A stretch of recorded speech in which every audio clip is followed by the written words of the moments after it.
Ya şimdi bir bülbül gördüm.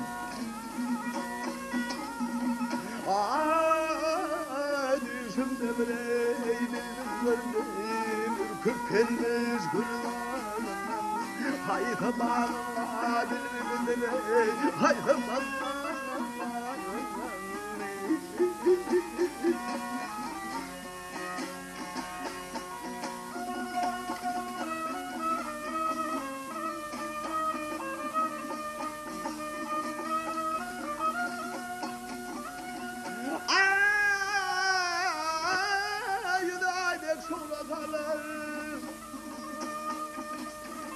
Ya tut nitelikten fazlaları.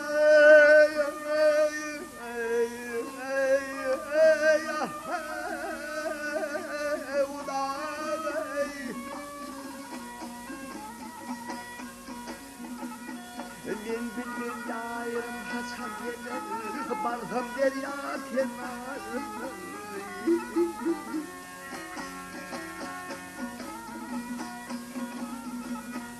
Kımrımda ağlardır, hüzlerim aşıklardır. Ben bilmem kimin yarıdır, hava gelmedi darından.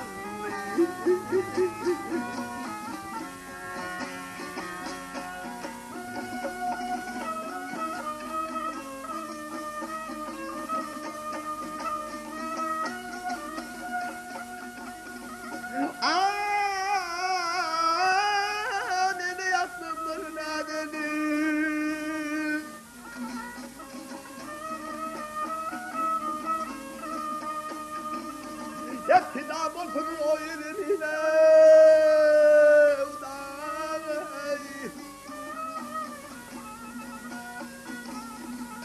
hiçbir kimse benimkini ayrılmaz